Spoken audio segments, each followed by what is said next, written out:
और बड़ी खबर इससे जुड़ी, बीजेपी ने बड़ा हमला कर दिया है महाराष्ट्र सरकार पर। बीजेपी ने कह दिया है कि आखिर महाराष्ट्र सरकार ने इस मामले को इन्वेस्टिगेट क्यों नहीं किया, महाराष्ट्र सरकार ने इस मामले की जांच क्यों नहीं की। बीजेपी बड़ा आरोप ये लगा रही है कि आखिर महाराष्ट्र सरकार क्या इस पूरे ड्रग्स के सिंडिकेट को, इस पूरे ड्रग्स के नेटवर्क को दबाने की कोशिश कर रही थी। सीधा हमला बीजेपी नेता किरीट सोमैया कह रहे हैं महाराष्ट्र सरकार इस ड्रग्स के पूरे मकड़जाल को, इस ड्रग्स के पूरे नेटवर्क को आखिर क्यों नहीं एक्सपोज किया है, क्यों नहीं इसे इन्वेस्टिगेट किया है।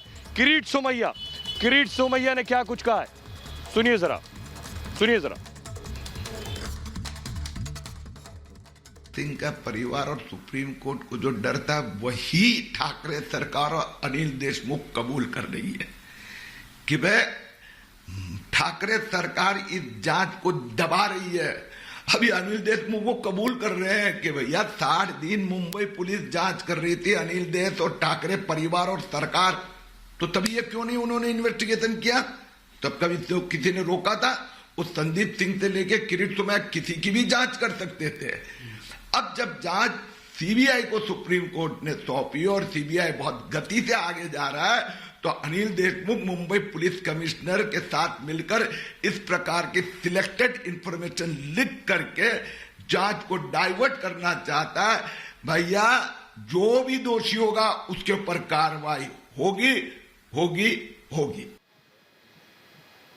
इस सवाल का जवाब तो महाराष्ट्र सरकार को देना होगा, जो किरीट सोमैया सवाल उठा रहे हैं। हमारे साथ गौरव लगातार बने हुए ईडी ऑफिस से, जहां गौरव आर्या से पूछताछ हो रही है।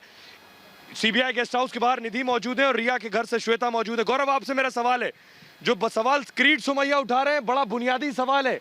महाराष्ट्र सरकार पर न सिर्फ सुशांत की मौत की जांच पे लीपापोती का इल्जाम, बल्कि क्या ड्रग्स कनेक्शन इसमें शामिल था, इसलिए महाराष्ट्र सरकार ने इसे ठीक से इन्वेस्टिगेट नहीं किया, जो बात किरीट सोमैया कह रहे हैं। बिल्कुल, देखिए जो नारकोटिक्स कंट्रोल ब्यूरो है उसमें जो हमारे सूत्र बता रहे हैं कि 2 से 3 बड़े ड्रग माफियाओं की बात सामने आई थी, ड्रग पेडलर्स की बात सामने आई थी, जो कि बॉलीवुड की पार्टीज़ में और जिन ग्लैमर भरी पार्टियों में ड्रग्स की सप्लाई करते थे, और इन पर कभी वक्त रहते कार्रवाई नहीं की गई। और इन पे जब एनसीबी शिकंजा कस रहा है तो उसके जो तार हैं वो दूर दूर तक जा रहे हैं, क्योंकि इनमें जो नाम आए उनमें से एक जो ड्रग पेडलर है वो देश से बाहर लंदन में रहता है। तो ऐसे में इन ड्रग पेडलर्स के को राजनीतिक संरक्षण कौन दे रहा है, महाराष्ट्र सरकार के अंदर कौन संरक्षण दे रहा है, ये सवाल बना रहेगा। क्योंकि बिना राजनीतिक संरक्षण के आप बाहर से बैठकर यहाँ ड्रग का धंधा नहीं कर सकते, ड्रग का कारोबार नहीं कर सकते। और ऐसे में उन ड्रग कारोबारियों के सफेदपोश चेहरे कौन है और उनसे होने वाली कमाई को किस तरीके से सामने रखा गया है, इन सभी की जांच ईडी के एंगल से की जाएगी, प्रवर्तन निदेशालय के एंगल से की जाएगी, और ये बेहद महत्वपूर्ण होगी। जी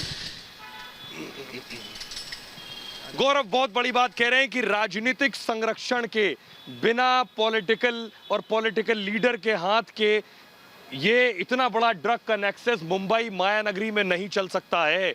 बड़ी खबर इस बीच हमारे